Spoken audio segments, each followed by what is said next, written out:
Lundi 28 juin 2021, chers internautes, ravis de vous retrouver pour cette autre édition de la revue de presse sur JDC Plus TV. En ouverture de cette sortie, on parle de l'affaire Malika Bayemi qui continue de faire parler la presse. Dans les nouveaux développements, le journaliste Martin Camus demande des excuses à ce sujet. La Voix des jeunes titre Sextape Gate, les pleurs du Mbolé. Avec cette image du journaliste avec l'alarme d'un côté, le journal indique que le gouvernement apporte son soutien à cette jeune fille de 18 ans qui, selon les propos du ministre de la Promotion de la Femme et de la Famille, a été abusée par des bourreaux, filmée en plein débat sexuel et les images et la vidéo balancées sur les réseaux sociaux en date du mercredi 16 juin 2021. Cette position du gouvernement, d'après les internautes, a poussé l'auteur de la phrase « Ce n'est pas de ma faute si je suis un homme séduisant » entre guillemets,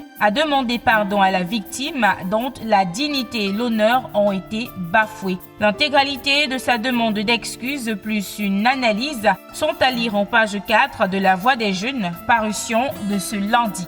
On poursuit avec l'Avenir qui s'intéresse au même sujet. Il titre « Affaire Martin Camus au nom du sadisme sexuel », une question qu'il tente de répondre dans son numéro de ce jour, tout en s'inspirant de cette affaire qui ne cesse de faire les choux gras de la presse.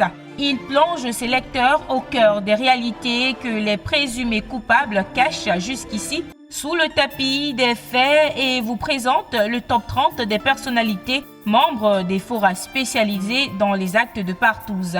À côté de cela, le journal relaie les réactions de la ministre Marie-Thérèse Abena-Ondoa, Luther André Meka, Xavier Messé, Dédié Yango, Nathalie Koa et des brasseries du Cameroun. Tout ceci est à lire en pages 6 à 7 de l'Avenir, parution de ce lundi. On poursuit cette revue de presse avec Le Messager, Jean de Dieu Momo au nom de la bouffonnerie. Voilà le titre proposé par le journal qui souligne ensuite que champion des excentricités et des dérives rhétoriques sur la toile, le ministre délégué à la justice voit mal la psychose d'être débarqué du gouvernement au prochain remaniement. Le journal le met en emphase sur sa récente sortie au sujet de l'affaire Martin Camus Malika. La page 3 du Messager, édition de ce lundi, vous en dira davantage. Dans cette édition du Messager, on parle également de Wes Madiko, le célèbre chanteur camerounais qui est passé de vie à trépas vendredi dernier à l'âge de 57 ans. Il aurait rendu l'âme alors qu'il subissait une opération chirurgicale dans une clinique parisienne. Son dernier tube est retracé par le Messager en page 9. Avant de poursuivre avec un autre tabloïd, prenons d'abord ces vérités sur le patrimoine foncier querellé de Bonakando à Douala. Les populations de ce village du canton Akwa dans le Vouri crient à la spoliation de leurs terres. Information relayée par Le Jour en page 9 de sa parution de ce lundi.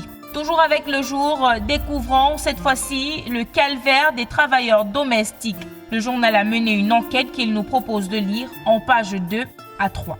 À présent, direction le Parlement avec Mutation où le rapport 2018 de transparence sur les industries extractives en matière de pétrole, gaz et mines sera présenté par le ministre Dodo Ndoké. Mutation rappelle que cette présentation longtemps attendue arrive alors que le Cameroun a été suspendu il y a 3 mois de cela pour défaut de présentation. Ce sera donc une session de rattrapage telle qu'indiquée par le quotidien de la rue de l'aéroport.